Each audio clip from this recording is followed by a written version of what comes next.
नमस्कार साथियों, कैसे हैं आप सभी। आई होप आप सभी अच्छे होंगे, स्वस्थ होंगे, मस्त होंगे। दोस्तों, आज के सेशन के माध्यम से हम जानने वाले हैं कुछ महत्वपूर्ण इंपॉर्टेंट क्वेश्चंस। ठीक है, इनका सोल्यूशन देखेंगे, साथ ही साथ कुछ बेसिक चीज़ें भी जानेंगे। लेकिन अगर आप सभी चैनल पर नए हैं तो चैनल को भी सब्सक्राइब करें और वीडियो को अपने दोस्तों में भी शेयर करें। ठीक है, अगर आपको आवाज़ आ रही है तो आप मैनेज करिए, क्योंकि घर पर काम चल रहा है, फिर भी मैं आप सभी के लिए वीडियो बना रहा हूँ। ठीक है, चलिए पहला क्वेश्चन यहाँ पर दिया गया है, दो पूर्णांक ए तथा बी ऐसे हैं जिन्हें ज्ञात करना है आपको।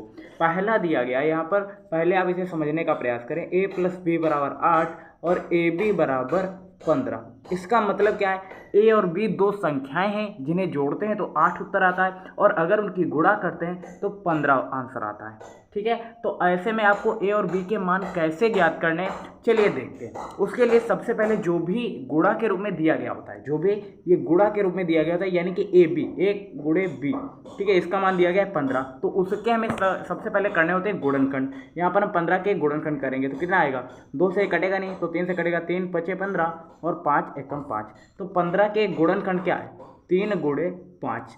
ठीक है, मान लीजिए ये ए के रूप में होगा और ये बी के रूप में होगा। अब आप देखिए यहाँ पर ए प्लस बी करें यानी कि 3 प्लस 5 करेंगे तो कितना आएगा 8, और ए बी करें यानी कि 3 गुणे 5 करें तो कितना होगा 15। यानी कि आंसर आपका बिल्कुल सही है, यानी कि ए का मान कितना होगा 3 और बी का मान कितना होगा 5। क्लियर है ना।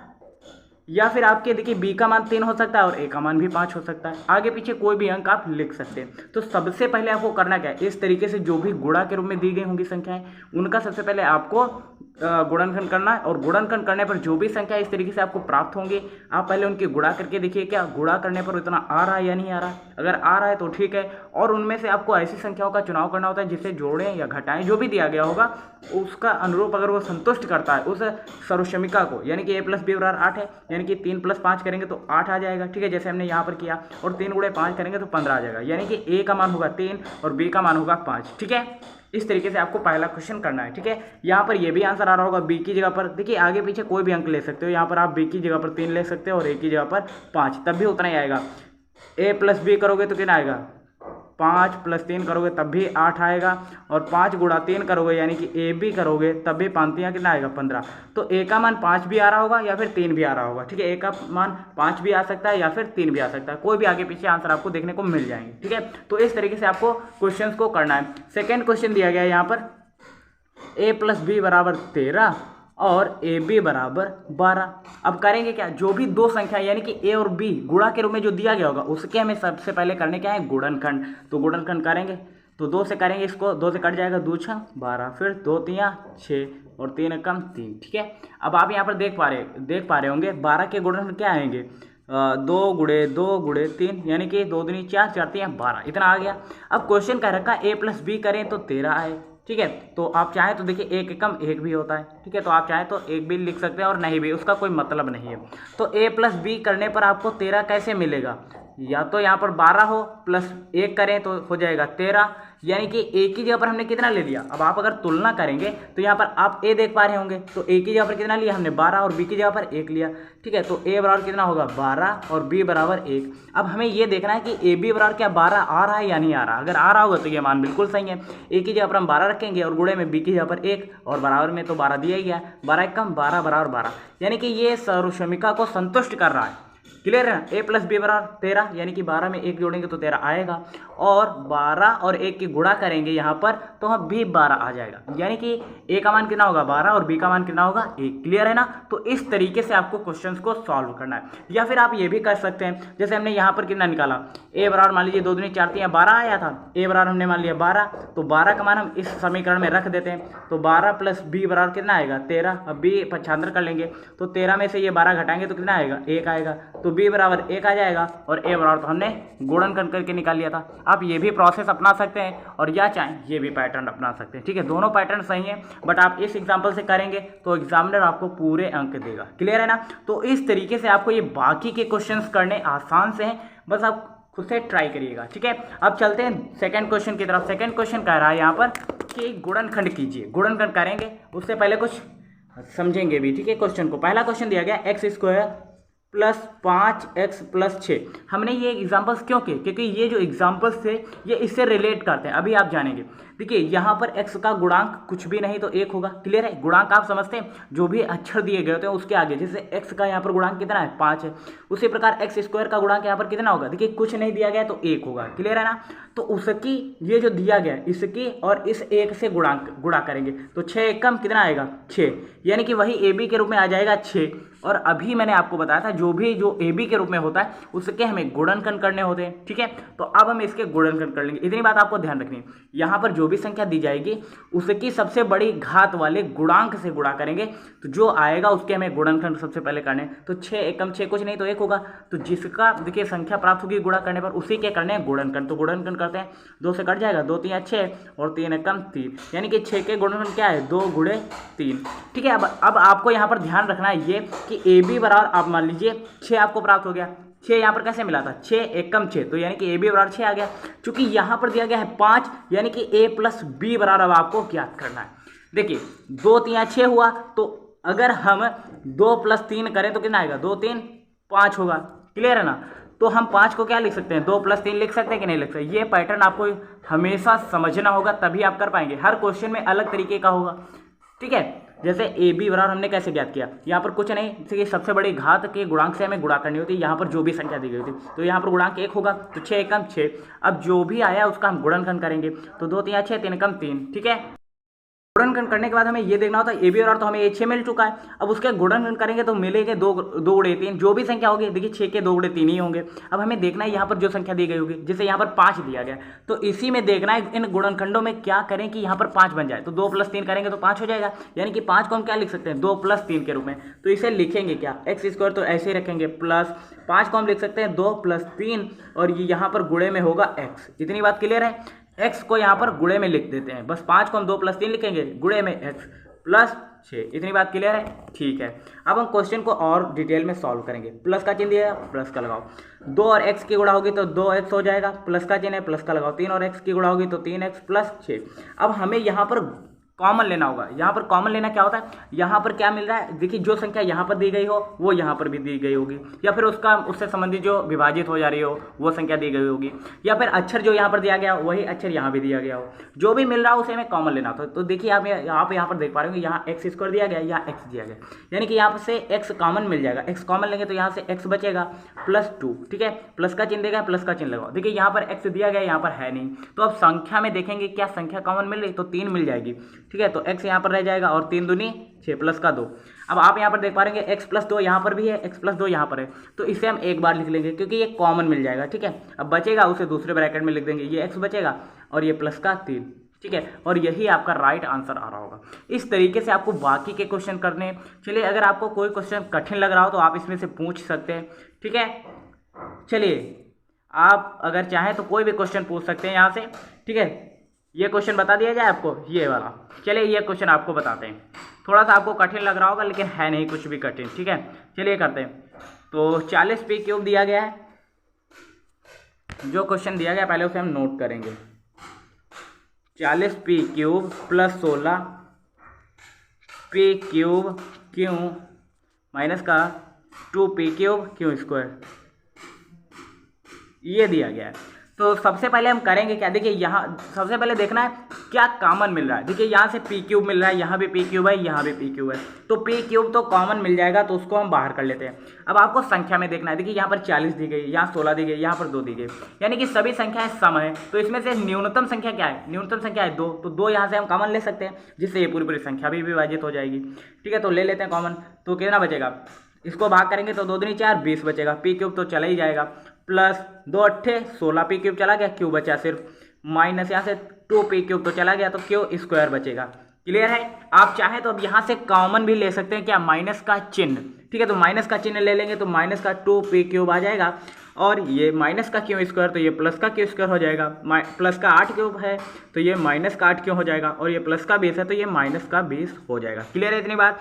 अब हम करेंगे इसके गुणनखंड, वो कैसे करेंगे, अब जो अभी हम कर रहे थे, यहाँ पर जो संख्या दी जाती है उसकी यहाँ पर जो बड़ी घात होती है, यहाँ पर बड़ी घात 2 है। देखिए ब्रैकेट के अंदर हमें देखना है, जो कॉमन मिल गया उसमें नहीं देखना है अब हमें, ठीक है। तो यहाँ पर बड़ी घात क्या है, क्यू स्क्वायर, इसका गुणांक कितना 1 है, कुछ नहीं तो 1 होगा। तो 20 और 1 की गुणा होगी तो कितना आएगा, 20 से कम 20 आएगा। और जो भी आता है यानी कि ए बी और आर कितना आएगा 20। तो जो भी संख्या प्राप्त होती है तो उसके हमें गुणनखंड करने होते हैं, तो 20 के गुणनखंड करेंगे। 2 एकम 2 10, ठीक है, 2 पंचे 10 और 5 एकम 5। तो 20 के गुणनखंड क्या है, 2 गुणे 2 गुणे 5 यानी कि 20 आ जाएगा। 2 दूनी 4 पंचे 20। अब आपको यहाँ पर देखना है कि देखिए यहाँ पर जो चिन्ह दिया गया होता है, जिस संख्या से हम गुणा करते हैं ना, यहाँ पर जैसे 20 है और अभी यहाँ पर 6 था, देखिए हमने यहाँ पर जोड़ा क्यों, देखिए क्योंकि 6 के पहले प्लस का चिन्ह था, इसीलिए हमने बीच में जोड़ा था। अब यहाँ पर उस संख्या के पहले ऋणात्मक चिन्ह है तो हम घटाएंगे, क्लियर है ना। यहाँ इस संख्या से पहले जो भी चिन्ह होगा वही हमें यहाँ पर करना होगा। तो कितना आया, 2 दूनी 4 और 5, 4 पंचे 20। कितना घटाएं कि 8 आ जाए, कितना घटाएं कि 8 आ जाए। कुछ आप सोच पा रहे हैं। अगर आप देखिए ऐसे नहीं बन रहा है तो आप दूसरा तरीका भी अपना सकते हैं, ठीक है। वो तरीका क्या होगा, जैसे 5 दूनी 10 होगा, 10, 5 गुणे 2 भी इसे तो लिख सकते हैं, 10 गुणे 2, 5 दूनी 10 गुणे 2, क्लियर है ना। अब ए बी बराबर तो 20 था, तो अब आपको यहाँ पर देखना है ए माइनस बी, क्योंकि यहाँ पर माइनस का चिन्ह दिया गया, तो ए माइनस बी आपको ज्ञात करना है। कितना घटाएं कि यहाँ पर 8 आ जाए, तो 10 में से 2 घटाएंगे तो 8 भी आ जाएगा और 10 गुणे 2 करेंगे तो 20 भी आ जाएगा। यानी कि आपको 10 माइनस 2 यहाँ पर रखना है, क्लियर है, ठीक है। तो क्यू स्क्वायर माइनस का चिन्ह देगा, माइनस का लगाओ, 10 माइनस 2 करेंगे तो 10 से 2 घटाएंगे तो 8 भी आ जाएगा और 10 और 2 की गुणा करेंगे तो 20 भी आ जाएगा। यहाँ पर लगाएंगे क्यू, जो दिया गया होगा उसे लिखेंगे, माइनस का 20, ठीक है। अब इसे और सॉल्व करेंगे, माइनस का 2p cube, Q square minus का और क्यू के साथ गुणा होगा तो 10 क्यूब, माइनस माइनस हो जाएगा प्लस 2 क्यूब माइनस का 20, ठीक है। ये माइनस का 2p क्यूब, ठीक है। और यहाँ से क्यू स्क्वायर, देखिए यहाँ से आप क्यू कॉमन लेंगे क्योंकि यहाँ भी क्यू है और यहाँ भी क्यू कॉमन ले लेंगे तो यहाँ पर बचेगा क्यू माइनस 10। यहाँ पर प्लस का 2 कॉमन लेंगे क्योंकि यहाँ पर क्यू दिया गया, यहाँ पर क्यू दिया नहीं गया, तो 2 कॉमन मिल जाएगा क्योंकि ये भी संख्या विभाजित हो जाएगी। तो क्यू माइनस 2 एकम 2, 10 बचेगा, क्लियर है ना। अब जो बचा उसे हम यहाँ पर लिख लेते हैं, थोड़ा सा जो जगह है नहीं, देखिए यहाँ पर क्यू माइनस 10 और क्यू माइनस 10 यहाँ पर कॉमन मिल जाएगा, तो माइनस का 2p क्यूब है, ठीक है, बड़ा ब्रैकेट लगाएंगे अब, ठीक है। तो क्यू माइनस 10, ये देखिए 2 जगह है तो हम इसे कॉमन ले सकते हैं, तो कॉमन ले लेंगे, ठीक है। अब बचेगा उसे दूसरे ब्रैकेट में लिख देंगे, तो क्यू प्लस 2 ये दूसरे ब्रैकेट में, और यही आपका इसका गुणनखंड आ रहा होगा इसका, ठीक है। थोड़ा सा लेंदी प्रोसेस था बट कठिन कुछ भी नहीं था, ठीक है। ये क्वेश्चन आपको कठिन लग रहा होगा इसीलिए मैंने ये करवा दिया, और बाकी के क्वेश्चन सभी आसान है। ये जो प्रोसेस हमने किया ये इस क्वेश्चन में भी प्रोसेस अप्लाई होगा कुछ, ठीक है, आप देख पा रहे होंगे, ठीक है। इसमें सी क्यूब कॉमन मिल जाएगा, ठीक है। तो इसे आप थोड़ा सा सोच समझकर क्वेश्चन को सॉल्व करिए। बाकी के क्वेश्चन आसान है, कुछ भी कठिन नहीं है। और यहाँ पर जो चौथा क्वेश्चन दिया गया सेम पैटर्न पर होगा। अब हम सीधे चलते हैं 17वें क्वेश्चन की तरफ, ठीक है। यहाँ पर ये जो 17वां क्वेश्चन दिया गया ये मोस्ट इंपॉर्टेंट है, इस तरीके के क्वेश्चन आपको एग्जाम में देखने को मिल सकते हैं। चलिए ये क्वेश्चन करते हैं। क्वेश्चन क्या दिया गया, एक आयताकार पार्क का क्षेत्रफल इतना वर्ग मीटर है, उसकी एक भुजा ये, तो दूसरी संलग्न भुजा ज्ञात कीजिए, क्लियर है ना। तो जो दिया गया है वो पहले देखते हैं। चूंकि आपको पता है आयत किस तरीके का होता है, इस तरीके का होता है। आयत की ये लंबाई होती है और ये चौड़ाई होती है, यानी कि b, ठीक है। तो दिया गया है, जो दिया गया है उसे नोट कर लेते हैं। आयताकार पार्क का क्षेत्रफल कितना दिया गया है, 5x² 17x + 6 वर्ग मीटर, ठीक है, ये दिया गया है। उसकी एक भुजा कितनी दी गई है, x + 3 मीटर, क्लियर है। तो आपको पता होगा कि आयत का क्षेत्रफल क्या होता है, आयत का क्षेत्रफल क्या होता है, लंबाई गुणे चौड़ाई, क्लियर है, ठीक है। अब हम करेंगे क्या, देखिए यहाँ पर आयत का क्षेत्रफल कितना दिया गया है, 5x² + 17x + 6 और बराबर में दिया गया लंबाई मान लीजिए x + 3 ही होगी और चौड़ाई हमें ज्ञात करनी है, तो चौड़ाई को हम b मान लेते हैं, क्लियर है ना। अब ये गुणे में तो पक्षांतर करेंगे तो भाग में आ जाएगा, 5x² + 17x + 6/x + 3, क्लियर है, बराबर b। तो आप चाहें तो इसके गुणनखंड कर सकते हैं और चाहें तो इसे डायरेक्टली भाग कर सकते हैं। तो चलिए हम भाग करेंगे, ठीक है, क्योंकि आपने भाग करना भी पिछली क्लास में सीखा था। तो 5x² + 17x + 6, ठीक है। तो यहाँ पर x² है 5x², तो 5x से गुणा करेंगे तो 5x², ठीक है। अब हम डायरेक्टली करेंगे, आपको समझाएंगे नहीं, क्योंकि पिछली क्लास में आपने भाग करना सीखा है अच्छी तरीके से। और 3 और 5x की गुणा करेंगे तो 53 15x आएगा, ठीक है। घटाने का चिन्ह लगाएंगे, तो 5x² कट जाएगा और ये 17x में से 15x जाएगा तो 2x बचेगा प्लस का 6। ठीक है, अब कितने से गुणा करें तो यहाँ पर 2x आ जाए, यहाँ पर x है तो 2 से अगर गुणा करें तो 2x हो जाएगा और 3 दूनी 6 हो जाएगा और घटाएंगे तो ये कट जाएगा, 0 आएगा। यानी कि दूसरी भुजा क्या होगी 5x + b। अतः दूसरी भुजा, अतः आप इस तरीके से लिखेंगे, अतः आयत की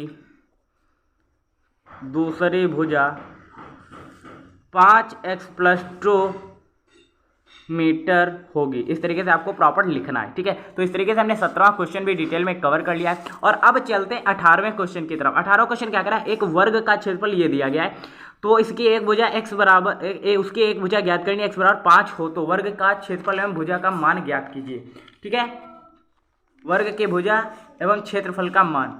तो वर्ग की भुजा कैसे ज्ञात करेंगे, देखिए अब यहाँ पर वर्ग की भुजा आपको निकालनी है, वो कैसे करेंगे आपको पता होगा। वर्ग किस तरीके का होता है, इस तरीके का होता है। मान लीजिए ये भुजा इसकी a है, ठीक है, और ये भुजा भी a हो। देखिए वर्ग की खासियत ये होती है कि आमने सामने की चारों भुजाएं आपस में बराबर होती है। अगर ये a सेंटीमीटर है तो ये भी a सेंटीमीटर होगी, ये भी a सेंटीमीटर और ये भी a सेंटीमीटर।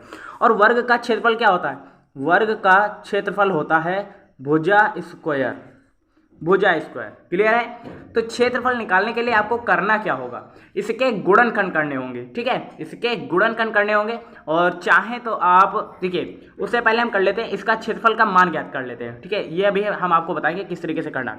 यहाँ पर क्षेत्रफल कितना दिया गया है 4x² - 36x + 81। क्लियर है, और x बराबर आपको 5 लेना है तो 5 रखते हैं तो 4 × 5 का x² - 36 और यहाँ पर 5 रखना है गुणे में प्लस का 81। ठीक है, और 4 × 5 का स्क्वायर है यानी कि 25 आएगा और 36 और 5 के गुणा कर लेते हैं तो 5 × 30 का 0, 5 × 15 और 3 18। क्लियर है, प्लस का 81। तो 25 चौको होता है 100, 100 में से 81 100 और ये प्लस का 81 इस तरीके इस पास ले आओ और माइनस का 180। ये कितना हो जाएगा 181 माइनस 180 तो कितना आएगा 1 मीटर। ठीक है, 1 मीटर आ रहा है कितने में, हाँ 1 मीटर ही इसका राइट आंसर आ रहा होगा। अब वर्ग का क्षेत्रफल कैसे निकालेंगे, देखिए आप इसके गुणनखंड करिएगा। ठीक है, इसके गुणनखंड करिएगा और मैंने आपको बताया ना कि वर्ग की प्रत्येक भुजा कितनी होती है, बराबर होती है। आमने सामने की भुजा है, देखिए ये भुजा इस भुजा के बराबर होगी, ये भुजा इस भुजा के बराबर होगी। तो इसका जो क्षेत्रफल होगा वो कुछ इस तरीके का होगा a - b का होल स्क्वायर। ठीक है, a - b का होल स्क्वायर के रूप में होगा। तो a - b जो होगी वो उसकी एक भुजा होगी, क्योंकि आपको पता है a - b का होल स्क्वायर को क्या लिख सकते हैं a - b गुणे a - b और वर्ग का क्षेत्रफल होता है भुजा स्क्वायर यानी कि a - b का होल स्क्वायर इस रूप का होता है। तो उसमें से ये एक भुजा होगी और ये दूसरी भुजा होगी। ठीक है, क्योंकि वर्ग का क्षेत्रफल भुजा गुणे भुजा भी होता है और भुजा स्क्वायर भी होता है। तो ये क्या होगी भुजा होगी और इसका स्क्वायर यानी कि a - b एक भुजा आपको निकल कर देखने को मिल सकती है। ठीक है, तो इसके गुणनखंड करिएगा और वो आपको a - b का होल स्क्वायर के रूप में देखने को मिलेगा। तो ये क्वेश्चन कैसे लगे आप मुझे कमेंट में बता सकते हैं। मिलते हैं नेक्स्ट अमेजिंग वीडियो के साथ, तब तक के लिए जय, नमस्कार, देखते रहिए एसएस लाइफ टाइम।